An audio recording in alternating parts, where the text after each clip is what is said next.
ID है, ना मेरा बैंक अकाउंट है, ना मेरे नाम पे चल रहा है, कोई मेरा चैनल चला रहा है, तो मैं क्या करूं? क्योंकि पढ़ लिख के तो वो कानून का जानकार हो ही जाता है।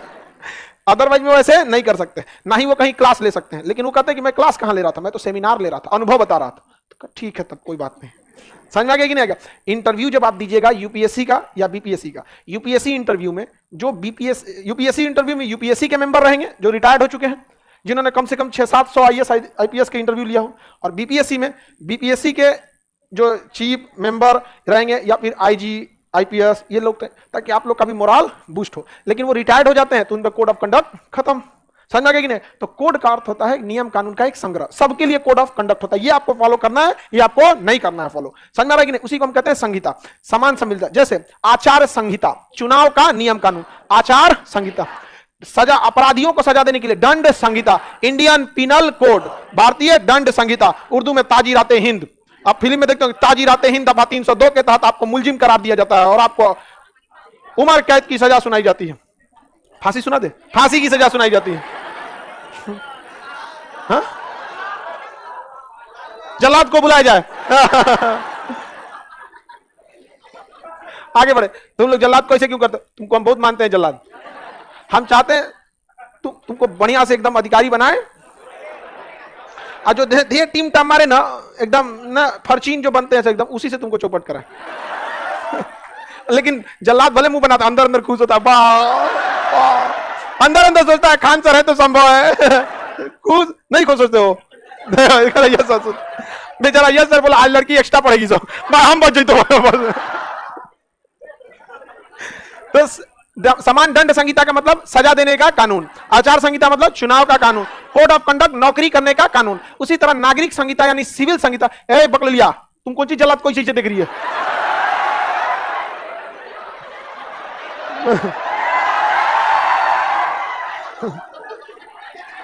इधर देखो, वो ऊंचा ऊंचा के देख रही है। हल्ला नहीं करो यहाँ तो। इधर लड़की तो ऐसा कम करेगी सर, यहाँ पे आगवा बैठ के डिस्टर्ब होगा ना यहाँ पे। चलो इधर देखो, तो लड़का सबको देखो, लड़का कभी, हमारे बैठ का लड़का कभी इधर ताक झाक नहीं करेगा, उसको पता है, उसको पता है ताक झाक से फायदा कौन है। कितना दलित और नौकरी हो जाएगा, बाकी खान से सही बोले हैं। ताक झाक करता है लोग, नहीं कोई फायदा नहीं है, कर्म करो। चलो ध्यान देते हैं, बेचारी लड़की सब हदस गई है तो जा बाप रे बाप चौपटों की लोग। चलिए, नागरिक संहिता का अर्थ होता है शादी ब्याह तथा वसीयत का कानून। इसमें मुख्य रूप से 3 चीजों को शामिल किया जाएगा। शादी और विवाह एक ही चीज होता है, हिंदी उर्दू में शादी, हिंदी में विवाह, विवाह, तलाक और वसीयत, इन 3 चीजों को मेनली इसमें शामिल किया जाएगा। अभी क्या है कि लॉर्ड कॉर्नवालिस के समय हिंदू के लिए अलग था, मुस्लिम के लिए अलग था। समझ में आ गया कि नहीं आ गया? तो मुसलमानों में रीतियां सबकी अलग रहेंगी। कोई 7 फेरे लेगा तो कोई कबूल है बोलेगा, कोई अगरबत्ती जला देगा। अरे अगरबत्ती मोमबत्ती, सॉरी, अरे वही थोड़ा सा का अंतर हो गया है। मोमबत्ती, कैंडल, क्रिश्चियन लोग की शादी में कैंडल बहुत शुभ होता है, हम गलती से अगरबत्ती बोल दिया। अरे उतना चलता है जी हम लोग।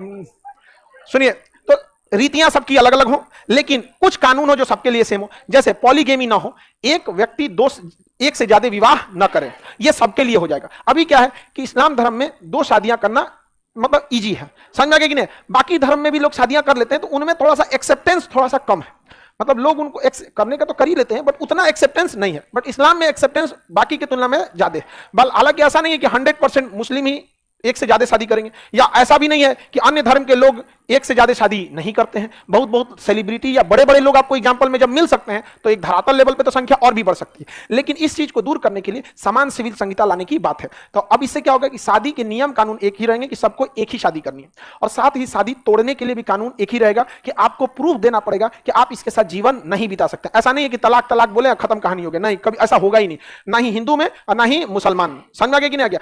इसके लिए आपको कोर्ट का रास्ता अपनाना पड़ेगा। जैसे किसी अपराधी को सजा सुनाने के लिए कोर्ट का सहारा लेते हैं, वैसे ही समझिए कि अब आपको खत्म करना है तो आपको कोर्ट का सहारा लेना पड़ेगा। बहुत सारे लोग इसे सहारा लेते हैं कोर्ट का, और इजीली सेपरेट हो जाते हैं। बड़े बड़े सेलिब्रिटी लोग में, बड़े बड़े लोगों में बड़ा आराम से विवाह अलग हो जाता है। कोर्ट में एक अर्जी डालते हैं, 6 महीने की तारीख पड़ती है, जज पूछते हैं, फिर कहते हैं कि 6 महीने आप लोग अलग रह के देख लीजिए। हो सकता है कि आप लोग आवेश में आके गुस्सिया गए होंगे एक दूसरे से, फिर आपका ये डिसीजन हो रहा होगा। नहीं तो अगर ठीक है तो फिर कोर्ट उन्हें प्रूव करने के बाद देख देती है क्या पे। तो अभी क्या है कि हर धर्मों में अलग अलग है, किसी धर्म में इजी है, किसी धर्म में कठिन है। हालांकि एक से ज्यादा शादियां भारत में अभी भी कुरीति के तौर पे देखी जाती है। अभी भी ये भारत की ऐसी संस्कृति है कि किसी की एक से ज्यादा शादी सेम टाइम पे, अगर किसी की पत्नी या पति नहीं है और वो शादी करता है तो इसे कुरीति के रूप में नहीं देखा जाता। लेकिन एट ए टाइम एक को जिंदा रहते देखा जाता है तो वो किसी भी धर्म में शादी कर ले, इजीली एक्सेप्टेबल हो या ना हो, लेकिन समाज उसको एक कुरीति के तौर पर देखता है। और यह प्रथा भारत में धीरे धीरे स्वतः ही खत्म हो रही है। लेकिन नियम बन जाएगा तो उसकी खत्म होने की रफ्तार बहुत तेज हो जाएगी, और जो 10 साल बाद खत्म होना था शायद 2 साल बाद ही खत्म हो जाए। समझ में आ गया कि नहीं आ गया? तो इसलिए सरकार इस पर कानून ला रही है। किसी को कोई दिक्कत नहीं, शादी के लिए नियम हो जाएगा कि एक ही शादी करनी है। आपका मन आप 7 फेरा लीजिए, आप किसी भी तरह से शादी करना, आपका मन आप चांद पे जाके ब्याह कीजिए, कोई उससे बहस नहीं है, ठीक है। लेकिन शादी एक, कई कई को डेस्टिनेशन मैरिज करता है सब। समझ आ गया कि नहीं आ गया? एक आजकल नया आ गया प्री वेडिंग शूट, ब्याह से पहले फोटो। हम लोग के घरे कोई बोल दे गांव समाज में मार के मुंह हाथ फोड़ देगा, प्री वेडिंग शूट लिया रे, मार हरियर का बांस लिया, मार का पार पे फोड़, प्री वेडिंग शूट कर तो बबुआ यहाँ पर। समझ में आ गया कि नहीं? हम लोग तो गांव की पृष्ठभूमि से आते हैं। हम लोग के यहाँ मतलब इधर विगत 10-15 सालों में लड़का लड़की ब्याह से पहले फोटो वो देख लेता है, वरना एक के बार मंडपे में देखता था। ये 15-20 साल से ऐसा हुआ, लेकिन वो नीति भी सही नहीं थी। कम से कम इतना एडजस्टेबल हो जाना चाहिए कि भाई समझ रहना चाहिए। लेकिन उस समय चीजें बदलती जाती हैं, परिदृश्य बदल जाता है। यहाँ पर आगे समझते हैं हम लोग। तो शादी ऐसा नहीं है कि एक ही तरीके से करना है। आपकी रीति, आपका संस्कृति, आपका कल्चर नहीं छीना गया, क्योंकि आर्टिकल 29 में 29 में मूल अधिकार है, कल्चर का अधिकार, मूल अधिकार। आप कल्चर थोड़ी छीन सकते हैं, जिसकी जैसे शादी करनी है। कोई दिन में शादी करता है, बारात और रात लेके आता है। रात की शादियों में खर्चे ज्यादा आते हैं, लाइट वगैरह का। लेकिन बारात का मतलब, तो बा मतलब साथ, रात मतलब रात, बारात रात के साथ धूम तड़ाका ज्यादा रहता है, मार पैसा, बहुत पैसा खर्चा कर देता है। समझ आ गया कि नहीं? तलाक के भी नियम सेम रहेंगे, किसी को कोई दिक्कत। वसीयत के नियम भी सेम हो जाएंगे। वसीयत यानी उत्तराधिकार। भारत में क्या है कि बहुत लंबे समय से हिंदू समाज में वसीयत में, उत्तराधिकार में महिलाओं का अधिकार नहीं था। लेकिन इधर कुछ सालों में महिलाओं को अधिकार दे दिया गया। अलग अलग राज्य ने अपने अपने हिसाब से दे दिया, लेकिन एक सेंट्रल गवर्नमेंट को लाना पड़ेगा ना। तो ये हिंदुइज्म में नहीं था, लेकिन इस्लाम में ये नियम था, बट फॉलो नहीं होता था। कोई कहीं कहीं फॉलो होता था, 1-8% में, लेकिन फॉलो नहीं। क्यों? क्योंकि यहाँ मेजॉरिटी हिंदू धर्म के लोग हैं। तो बहुत सारा कल्चर जो होता है ना, आदमी एक दूसरे से अडॉप्ट कर लेता है। अक्सर देखिएगा किसी भी धर्म का रहता मिलता है नमस्ते, समझ आ गया कि नहीं आ गया? और अगर मेजॉरिटी अगर बहुत ज्यादा, दिल्ली मुंबई में जाइएगा गुड मॉर्निंग। आप कल्चर अडॉप्ट इस आधार पे नहीं करते आपका धर्म क्या है, बल्कि कल्चर इस बात पे जाता है कि मेजॉरिटी लोग क्या है। समझ आ गया कि नहीं आ गया? किसी को कोई दिक्कत? हम लोग जब थे अपने ग्रुप में कोई किसी भी धर्म का मिलता, जय हिंद, जय हिंद, एकदम यहाँ पर बढ़िया। एनसीसी में जाइएगा, कहां पे? राम राम साहब। पीटी के ड्रेस में है तो राम राम सर, ड्रेस पहने जय हिंद सर। समझ में कि नहीं? तो कल्चर मेजॉरिटी पे भी डिपेंड करता है। तो ऐसा इस्लाम धर्म में था, हिंदू धर्म में भी इधर जोड़ दिया गया। बट क्या है ना कि अभी इसको देखिएगा, अभी एक्सेप्टेबल नहीं है। मतलब आप में से कितने लोग, बहन लोग को ऐसा सुने होंगे कि जो भाई में रिश्ता लिया, भाई के जमीन में भी अपना हिस्सा मांगा? बहुत कम। एक आध सुन, जो ले लेता है उसका नैयर छूट जाता है, उसका नैयर छूट गया काम से। यहाँ पर समझ आ रहा है कि नहीं आ रहा? तो ऐसा हो भी जाता है, बहुत लोग ले भी लेते हैं। तो भारत में इसकी क्या होगी, अब एक कानून बन जाएगा कि लड़का का भी अधिकार, लड़की का भी अधिकार। एक शादी चाहे किसी भी मजहब के रहेंगे आपको करना है, 2 शादियां आप नहीं कर सकते। कुछ उसके लिए कानून बनेगा। हो सके तो शुरुआत में इसके लिए कोई सजा का प्रावधान नहीं रहेगा, बल्कि आपके कुछ चीजों को रोक दिया जाएगा। हो सकता है कि आप 2 शादी करें तो वोट डालने, जैसे चुनाव लड़ने का अधिकार रोका जाए, फिर अगले 10 साल बाद इसे और कठोर किया जाए। अचानक कठोर नहीं लाया जाता है कानून में, हमेशा ये चीज रहा है। समझ में आ रहा है कि नहीं आ रहा? जैसे अभी 21 साल शादी का एज कर दिया गया, आप 18 पे भी कर लेंगे तो सजा ही नहीं है, बस आपको लिस्ट में लगा देगा कि नहीं भैया इन्होंने मतलब चाइल्ड मैरिज कर लिया। अभी भी भारत में 55% शादियां 18 साल से पहले उम्र में हो जाती है, 18 साल से पहले उम्र में हो जाती है। भारत का समाज में लड़कियों को, महिलाओं को एक मानव समझ के नहीं, बल्कि घर का सम्मान समझा जाता है, और पुरुष को अर्थव्यवस्था का रीढ़ समझा जाता है। यह भारत का समाज है, इसे आप एक्सेप्ट कीजिएगा। इसलिए देखिएगा, 2 आदमी के झगड़ा में सम्मान को ठोस पहुंचाने के लिए 2 मर्दों के झगड़ा में या तो उसकी बहन को गाली देगा या तो माता को देगा। उसका मतलब वो मानव को नहीं गाली दे रहा, उसके घर के सम्मान को गाली दे रहा है। और यदि 2 आदमी का झगड़ा हो या 2 औरत का झगड़ा हो, अगर उसे श्राप देना होगा ना, तो मां को श्राप नहीं देगा, भाई बहन को श्राप नहीं देगा, कमाने वाला बेटा को श्राप देगा, तो बड़का बेटा मर जुतो। समझे?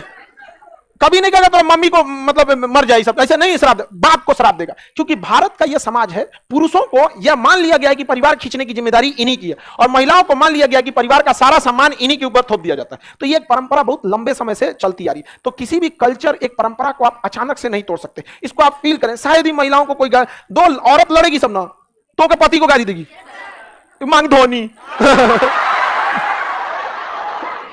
सुनिए कि नहीं?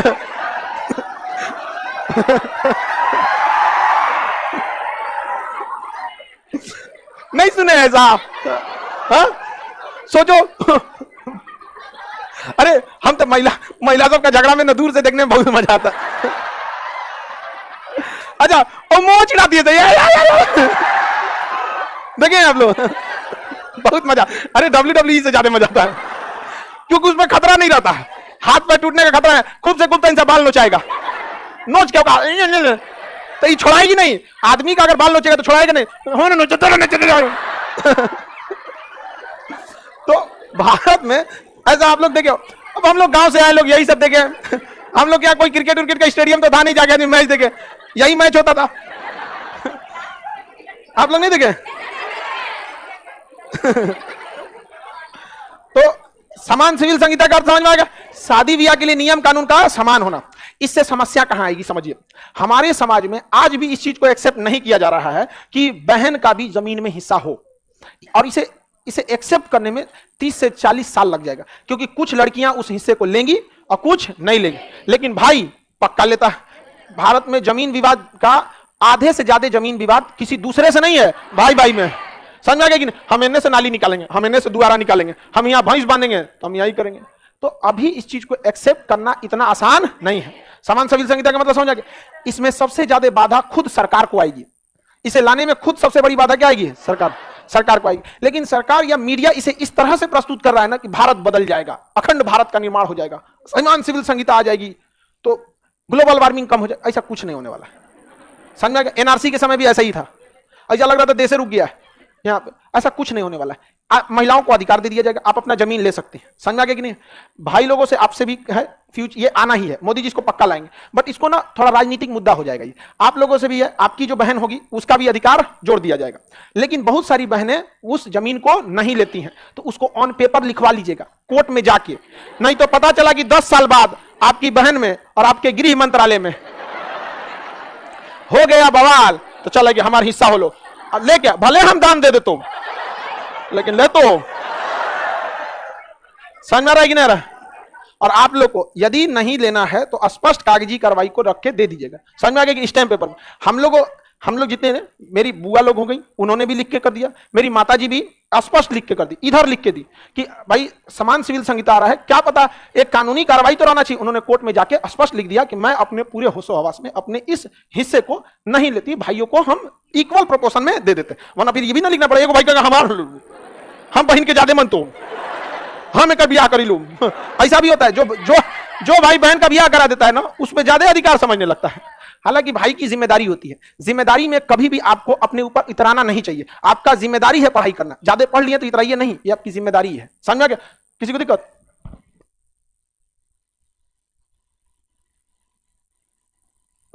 आगे समझ में आ गया कि नहीं आ गया।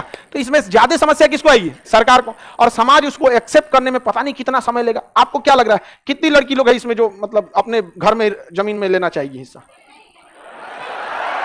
देखिए 2-4 हाथ उठाए। ऐसा थोड़ी लग रहा है जो हाथ नहीं उठाई उसको क्या लग रहा है विश्वास कर लेंगे। ठीक है, कहिए करिए, जरूरत के हिसाब से देखा जाएगा। इससे एक फायदा यह है, इससे कई फायदे भी होंगे, कई सारे निगेटिव पॉइंट्स भी आएंगे। फायदा यह आएगा कि बहन स्पष्ट भाई को कहेगी कि ठीक ठाक घर देखकर ब्याह करना, जिम्मेदारी समझ के, बोझ समझ के भेजना नहीं, वरना हम तुम्हारे पे बड़ा बोझा बन जाएंगे। तो उसकी भी रिस्पॉन्सिबिलिटी भैया इसको अच्छा घर जाओ ताकि कुछ घटल ना रहे, क्योंकि अगर घट गया तो फिक्स डिपॉजिट रखल है। एक चीज ये भी ठीक है। और कुछ चीजें ऐसी हैं कि कुछ चीजें शुरुआत में कहेंगे, अच्छा कोई भाई को कितना खराब लगेगा, चलो कोर्ट में लिख दो कि तुमको नहीं लेना है। समझ में आ गया कि नहीं आएगा। हालांकि लोग कागजी कार्रवाई से हमारे यहाँ डर, तो इसको लाया जाएगा यहाँ पे। कुछ लोग इसका विरोध करते हैं, कुछ लोगों का कहना है कि मुस्लिम के धार्मिक भावना का इसमें वो है। तो भाई एक बात बताइए, इस्लाम में दंड संहिता भी तो अलग है। चोरी करने का बदले हाथ काट दो, तो क्या वो कहेंगे कि नहीं हमारे को चोरी के टाइम भारत वाला सजा मत दीजिए, 6 महीना जेल काट दीजिए, लेंगे नहीं। तो उन लोगों ने समान नागरिक संहिता को भी अपना लिया है, समान दंड संहिता को अपनाया है। जबकि इस्लामिक कानून अगर लागू हो जाए ना, सऊदी में लागू है दुनिया का सबसे कठोर कानून, सर कलम खत्म, काम खत्म, लागू होगा नहीं होगा। तो कोर्ट में कुछ लोग कहते हैं कि ये इस्लामिक परंपरा के खिलाफ। तो जज साहब पूछते हैं, तो ये जो कानून है भारतीय दंड संहिता धारा 302, 307, ये भी तो भारत का कानून है, ये कौन सा इस्लामिक कानून है? तो इसके जगह पे आपको वाला लगा दे सऊदी वाला, भाई गड़बड़ाइए जाएगा। लेकिन समझिए, कुछ राजनेता चुनाव में मीडिया में रहने के लिए ऐसा बात बोलते हैं जिसका कोई एक आम इंसान को इससे कोई मतलब नहीं है। कोई मतलब नहीं है। हमारे देश की मीडिया मीडिया ही नहीं है, वो नेताओं का एक मुखौटा है। एक नेता कुछ बोल देगा, सब मीडिया चलाने लगेगा। समझा गया कि नहीं? आपको क्या प्रॉब्लम हो रहा है, कोई दिक्कत नहीं है वहां पे। अगर किसी नेता को ट्रेन में सीट नहीं मिला, गारंटेड कहते हैं ये सब मीडिया वाले प्राइम टाइम में चिल्लाएंगे सब। जबकि हजारों लोग खड़े होकर डेली ट्रेन में जाते हैं, जो ट्रेनें बिहार से आती हैं, जो काम करने वाले मजदूर जाते हैं, बाथरूम में 12-12 को कुचा के जाते हैं। कभी बना है? नहीं। तो कुछ चीजें हैं जो केवल न्यूज में रहने वाली है। हालांकि इसके विरोध का कारण भी हम बता दिए। कुछ लोग इसको लेकर कोर्ट में पहुंचेंगे और जज साहब क्या पूछेंगे, ये भी बात हमने आपको बता दिया कि भाई आपको अगर कानून चाहिए अपने धार्मिक हिसाब से, तो ये वाला भी लीजिए ना, दंड संहिता। सबसे खतरनाक दंड संहिता इस्लाम में ही है। दुनिया का सबसे कठोर कानून कहां का है? सऊदी अरब। यदि आपके घर में चोर पकड़ा गया तो चोरवा वाला सजा आप पे भी लगा देगा। इसलिए जब कभी चोर भागता है ना, तो पुलिस से ज्यादा लोग परेशान रहते हैं, हमरे घर ना है, भाग तो जो नहीं, यहां नहीं है, पकड़ के पकड़, यही छुपा था। और हम लोग यहाँ, अरे चोर घुस गया, चुप चुप चुप चुप चुप। तो हमारे यहाँ लोकतंत्र है, समझ में? अचानक से कोई चीजें नहीं बदल सकती, वहां शुरू से था। समझ में आ रहा है कि नहीं आ रहा? तो इसका कुछ राजनीतिकरण भी होगा, लेकिन इससे बहुत ज्यादा दिक्कत आने वाला नहीं है। तीनों जगह तो दिक्कतें होता है, तीनों जगह तो चेंज होगा। एक ही विवाह की अनुमति होगी। तो भारत में 99% शादियां केवल एक ही होती है। समझ में आ गया कि नहीं? 1% शादियां होती हैं। हाँ, उस 1% में भी जनसंख्या करोड़ों की आ जाती है, उसमें सुधार होगा। लेकिन ऐसा नहीं कि कोई बहुत बड़ा देश चेंज हो जाने वाला, लेकिन इसका राजनीतिकरण बहुत ज्यादा होगा। आप देखिएगा ना, इसको टीवी पे चिल्लाएगा सब, अलग एक नॉर्थ पोल बैठाएगा, को साउथ पोल बैठाएगा। हाँ, घूमते रहिए, नती कोण दिक्पात का कोण घूमते रहिए, उसमें 20 कन्या बीच में। हाँ, रुक जाते हैं एक ब्रेक के लिए, नमस्कार, आते हैं आपके पास। समझ में आ गया कि नहीं आ गया? जब बार बार हटाना ही है तो बांध लो ना इधर, या नहीं तो एगो काटी आता है, ठोक लो जरा कुछ। हाँ, चलिए, आपकी क्या राय है इसमें, आप बता दीजिए, हम अगले आपकी राय। चलिए आगे समझते हैं। किसी को कोई दिक्कत? और दूसरा, तलाक का नियम। तो ऐसा कोई रिलीजन नहीं है जहां तलाक जैसी समस्या नहीं है। इससे बड़ी समस्या है, सरकार को एक मैरिज एजुकेशन प्रॉपरली देना चाहिए।